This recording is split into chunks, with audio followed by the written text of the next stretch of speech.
Oi,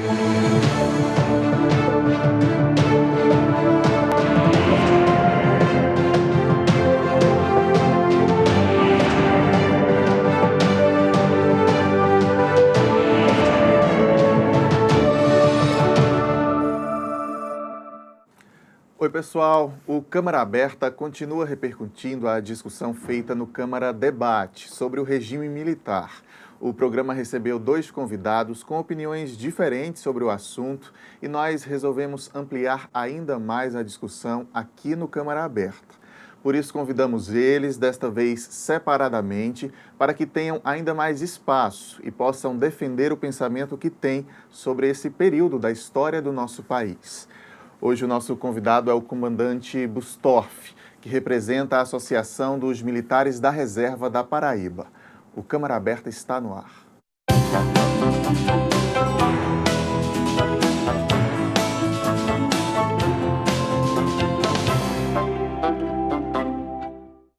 Você de casa que nos acompanha, seja muito bem-vindo a mais uma edição do nosso Câmara Aberta.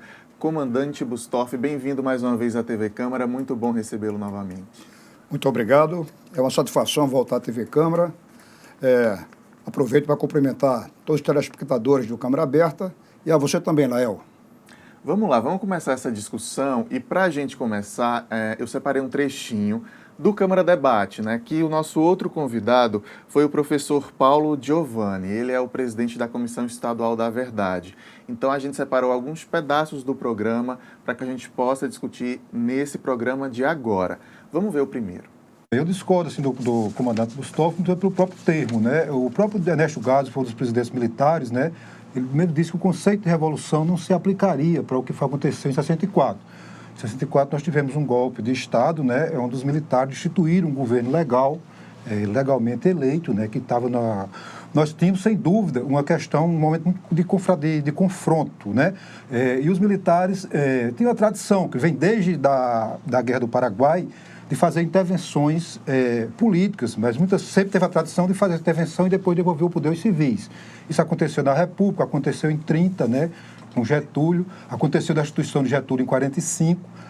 Houve tentativas, por exemplo, de não garantir a posse de Juscelino em 54, também de não aceitar a posse de João Goulart em 61.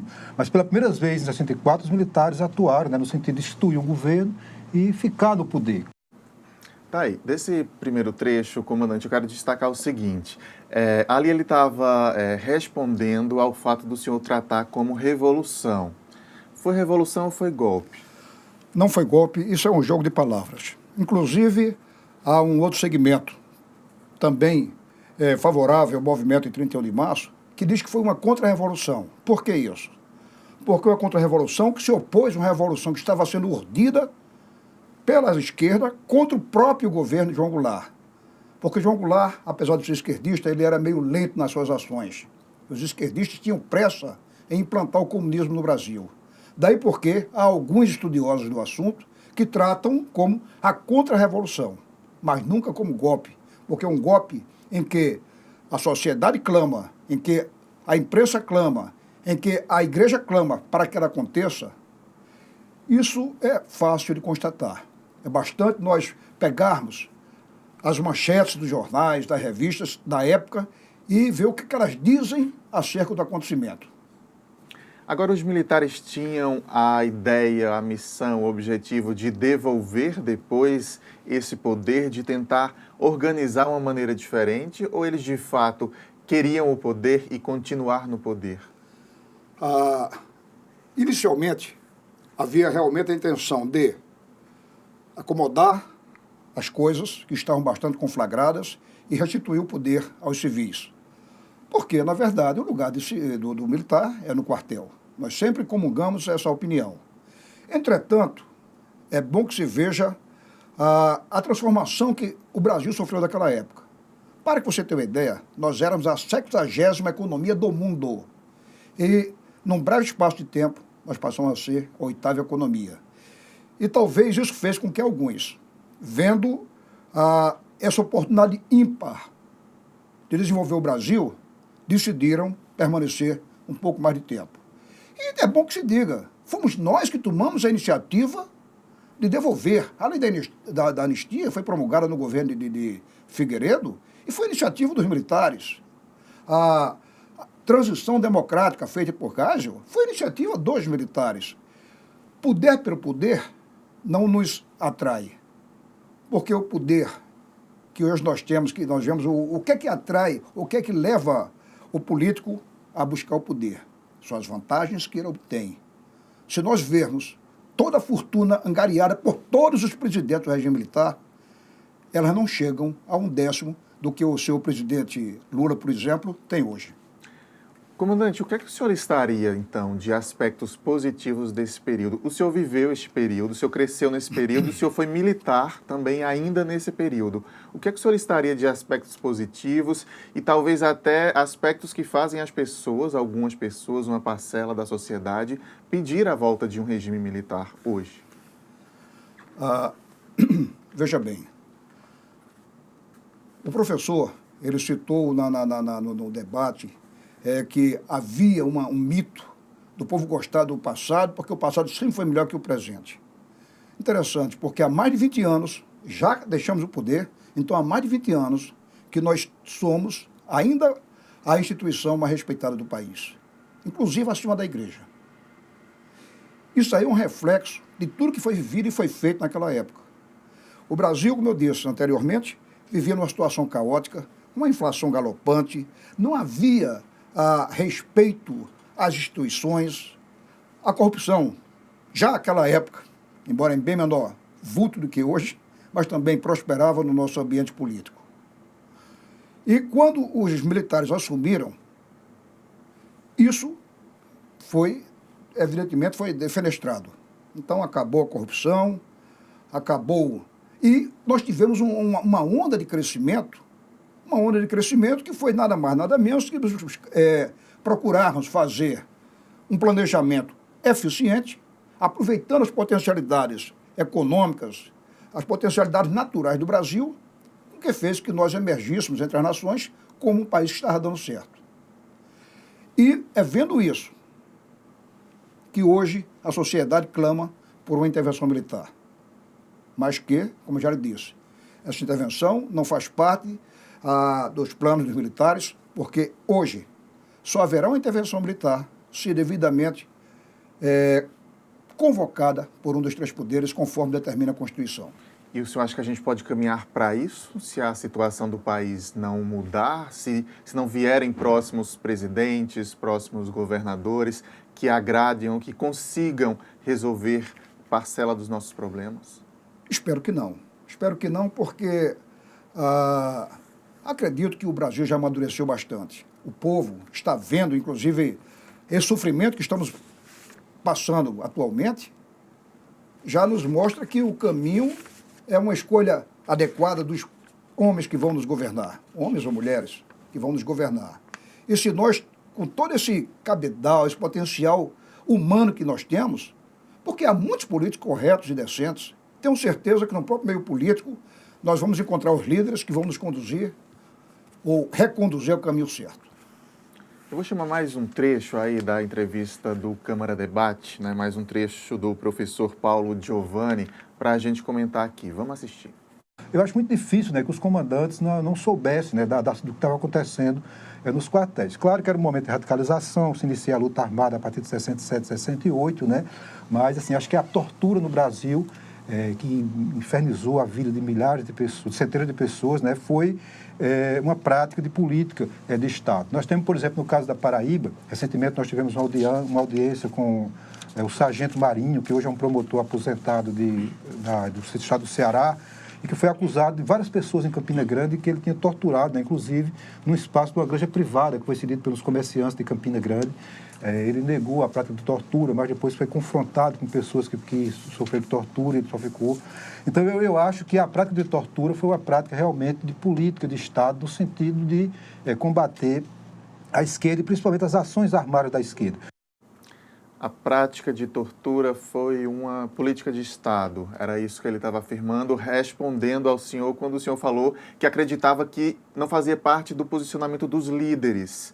Como é que o senhor se posiciona? E não existem documentos, evidências suficientes que mostrem que os líderes sabiam e estavam envolvidos? Vejam só, nós perdemos uma excelente oportunidade de colocar tudo isso em pratos limpos.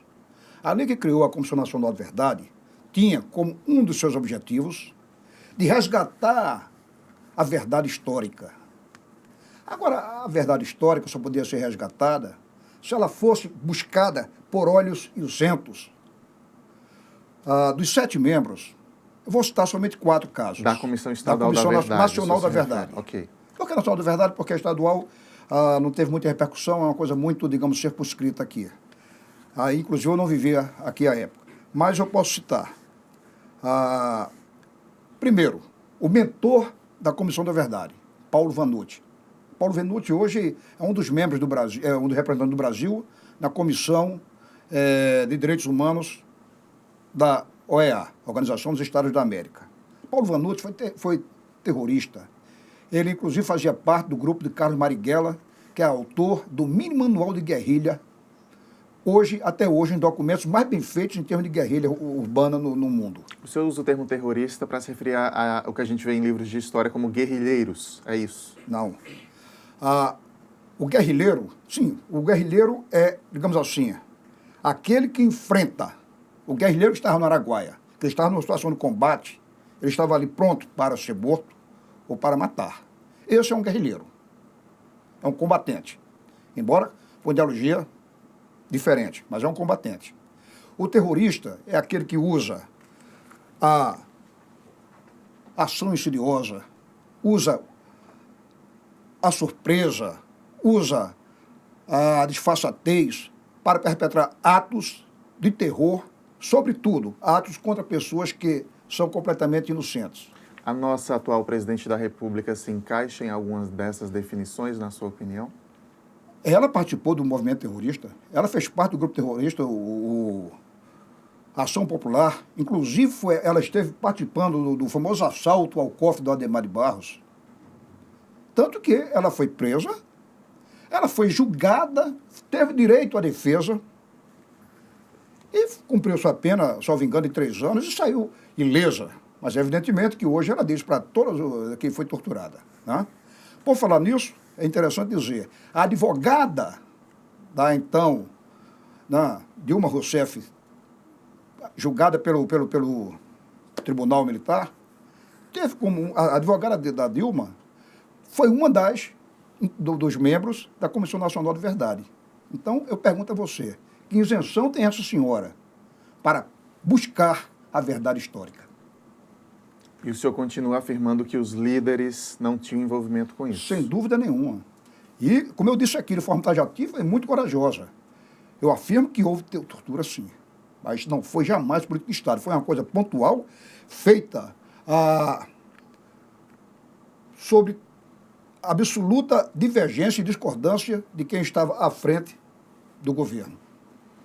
Não, só para a gente encerrar esse bloco, não parece inocência demais, comandante, a gente achar que os líderes não tinham nenhuma noção, ou se eles quisessem combater de fato isso, eles conseguiriam? Eu vou lhe responder, lhe fazendo uma pergunta. A Câmara Municipal de João Pessoa tem muito poucos funcionários, correto?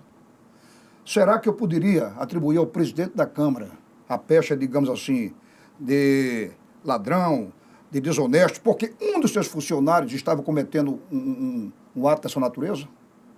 Mas é possível que ele soubesse, se tivesse porventura algum funcionário? Que tenha vindo a fazendo saber isso? que isso aconteceu, sim. Mas, como eu disse, quando eles souberam, tanto o Castelo Branco quanto o Geisel, eles tomaram as providências no sentido de coibir. Porque imagina o Brasil. Você imagina o Brasil com essa extensão territorial que nós temos e naqueles meios, e naquela época que os meios de comunicações não eram tão eficientes como hoje, não tínhamos internet, não tínhamos o que temos atualmente, para que você tomasse conhecimento de um fato, tomasse as providências, etc., recorria um lapso de tempo muito grande. E nesse lapso de tempo, talvez muitas coisas fluíssem e escorressem pelo ralo. Tá? Mas sempre que souberam, adotaram as providências que eles podiam fazer no momento. Eu vou chamar um intervalo rapidinho. No segundo bloco a gente continua essa discussão então. Fica por aí que a gente volta já.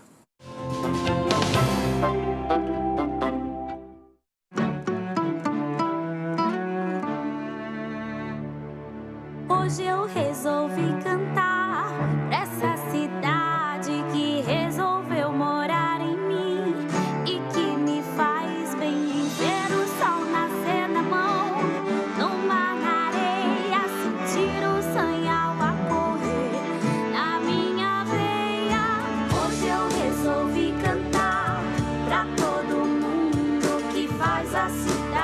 girar, acontecer, deixar nascer no coração as coisas boas, ver esse mundo girar em volta da lagoa. Nossa gente é feita de voz, e a voz ressoa numa cidade feita de pessoas para as pessoas. Acesse joãomaspessoas.com.br. Câmara Municipal de João Pessoa.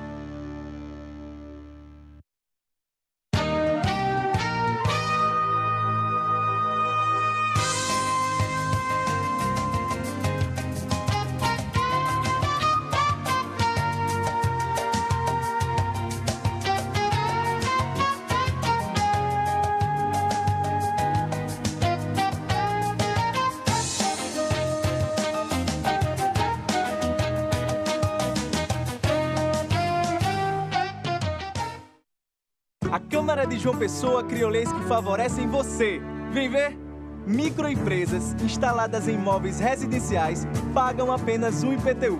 Servidores municipais têm direito à licença paternidade de 30 dias. E os que têm filhos com necessidades especiais podem reduzir sua carga horária. A cidade é feita de pessoas para pessoas. Acesse joãomaspessoas.com.br e conheça leis criadas pela Câmara Municipal.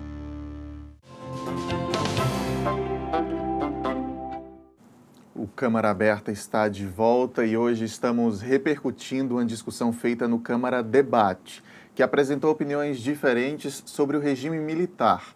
Nosso convidado de hoje é o comandante Bustorff, que representa a Associação dos Militares da Reserva da Paraíba. Eu vou voltar a esse bloco chamando mais um trechinho da entrevista. O Câmara Debate que a gente fez foi com o professor Paulo Giovanni, que é presidente da Comissão Estadual da Verdade, e com o comandante Bustorff. Então, a gente separou alguns trechos da fala do professor Paulo para a gente comentar aqui. Vamos ver mais um trechinho. Eu acho que hoje há vários indícios, assim, do ponto de vista, criticou também um pouco a produção acadêmica, né? Mas eu acho que hoje, principalmente com o afastamento já do golpe militar, o próprio fim do regime, né? Os historiadores um pouco mais afastados do tempo vêm produzindo, né? Uma produção, vamos dizer assim, mais isenta, né? E com muitas questões empíricas, pesquisas empíricas, né? Que dá uma visão um pouco diferenciada do que surgiu no primeiro momento. Tá aí, a gente vinha falando o seguinte, que eu até lhe perguntei, comandante, os nossos livros de história estão equivocados? O senhor disse sim, estão equivocados. O professor defende ali que já há uma espécie de uma imparcialidade, né, nas produções literárias mais recentes. Como é que o senhor vê isso, comandante? E como é que o senhor vê, como é que o senhor interpreta, como é que o senhor analisa ao ver uma geração ou algumas gerações inteiras que tem uma visão bem oposta sobre esse período do que o senhor nos conta nesse programa, por exemplo? O processo de desinformação, o processo de conquista das mentes, de acordo com, como eu falei anteriormente, com o método de Gramsci, conquistar as mentes, ele evolui de uma maneira lenta, porém constante. Veja só, primeira providência que foi tomada após a nova república. Nós acabamos no Brasil com educação moral e cívica. Nós acabamos com a organização social e política brasileira. E começamos a pegar a história, distorcê-la de conformidade com nossos interesses, para oferecer uma visão totalmente distoante da realidade. Ora, só que a história tende a se repetir quando nós a desconhecemos. Vejam hoje quem é que está na cadeia. José Dirceu, Genuíno, pessoas que eram tidas como heróis. E no final o tempo vem mostrar qual o verdadeiro caráter deles. Eu creio que o professor, quando diz que hoje já está começando a haver uma nova geração de intelectuais buscando efetivamente discorrer sobre a verdade, isso ainda é uma produção muito tênue, mas já é um bom sinal. Até porque hoje, com esse acesso a todas as informações, o povo não vai mais ficar acreditando em tudo que se escreve. Mas, e é bom que eu alerto a todos os pais e mães que busquem ler os livros que as escolas entregam aos seus filhos. Porque ainda há muita mentira nesses livros e tudo produzido por um interesse meramente ideológico. E o senhor, enquanto militar, que sentimento que passa, que reflexão que passa, já que, pelo que a gente vem discutindo, né, e aí eu reforço minha pergunta anterior, há gerações que têm uma visão bem diferente da que o senhor defende. Eu só posso ter esperança que essas mentalidades vão ser devidamente instruídas da verdade.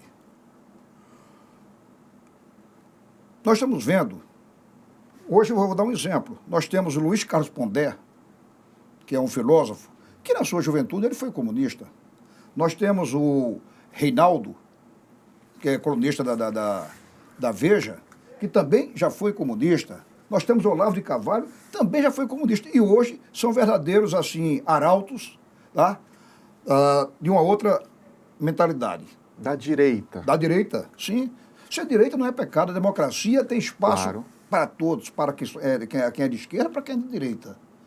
Eu entendo que, como já diziam os antigos, in virtus medius est, ou seja, a verdade está no meio.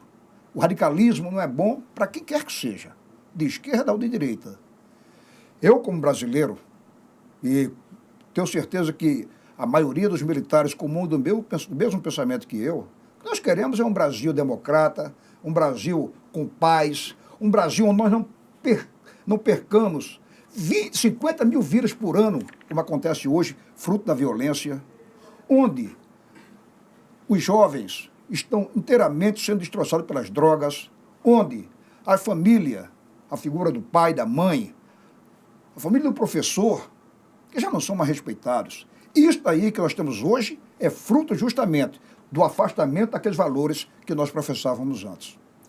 Deixa eu falar também um pouco de economia, comandante, porque quando a gente conversa, eu pelo menos converso com pessoas que defendem, né, a volta de um regime militar, elas remetem muito a um tempo que chamam de próspero mesmo, de uma economia que chegou a 12%, né, por exemplo, no governo Médici, crescimento de 12% do PIB ao ano, e elas se referem muito a esse período, né, de geração de empregos, muito boa.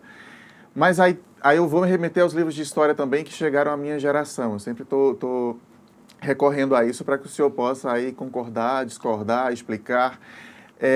A gente estuda que isso foi, digamos, uma estratégia, já que houve empréstimos no exterior e que fizeram a economia prosperar de fato, que se viu a médio prazo, né? Num longo prazo, o Brasil estava tão endividado, sem conseguir nem pagar os juros, que acabou estancando ali a economia. Como é que o senhor analisa, então, esse período econômico do regime militar? A minha formação acadêmica é Direito. Terminei Direito há 40 anos atrás, aqui na Universidade Federal. Não sou economista, mas como todo brasileiro médio, né? Desde que de economista e de médico, cada um de nós entende um pouquinho. As mudanças que nós tivemos foram estruturais e até hoje repercutem. Vou dar um exemplo. Itaipu, a própria Petrobras, Angra 1, Angra 2, nós tivemos as estradas, que nós tínhamos 3 mil quilômetros de estradas, foram entregues 45 mil quilômetros de estradas. Essas obras de infraestrutura, os portos que foram modernizados, a criação da Embrapa, a criação da Embratel. Antes no Brasil ninguém sabia nem o que era o orelhão. Para se você falar de João Pessoa para Recife, era uma loucura. Tudo isso foi fruto do período militar. Um aspecto puramente econômico, nós tivemos, evidentemente, assim como o Luiz Inácio teve alguns anos atrás, nós tivemos a sorte de contar com um ambiente externo favorável, que as economias do mundo estavam adquirindo as nossas commodities, o café, o açúcar e outras coisas mais, a um preço muito interessante, que fez com que as nossas reservas crescessem. Também, a partir do momento que nós tivemos credibilidade, os juros caíram e passamos a contrair empréstimos para o nosso crescimento, pagando um juro bem menor. Tivemos uma crise que veio corroer boa parte desses ganhos, que foi a crise do petróleo. quando estourou a guerra entre árabes e israelenses, que a OPEP interviu com o petróleo como uma arma, né, econômica. Isso realmente fez com que nós, que tínhamos uma dependência muito grande do petróleo, sofrêssemos um baque muito grande. Mas, veja só, o que é que fizemos? O Brasil criou o Proálcool. Até alguns anos atrás, 95% dos carros do Brasil eram movidos a álcool, que hoje, por pura ineficiência, esse projeto está quase que falido. E não custa lembrar que tudo isso que nós fizemos, a parte de infraestrutura permanece. O que é que foi feito no Brasil depois dessa época? Muito pouco. Se você comparar o que nós entregamos e o que tem hoje, e comparar ainda como recebemos, efetivamente, me perdoe a expressão popular, não é um Brastemp, mas não tem comparação. Então, partindo desse raciocínio, deixa eu lhe perguntar o seguinte: no que é que os nossos governantes atuais deviam se mirar em exemplos dessa época do regime militar e que pudesse resolver, que fosse solução, então, para tantos problemas que vivemos hoje? Eu vou resumir em uma só frase: amor ao Brasil.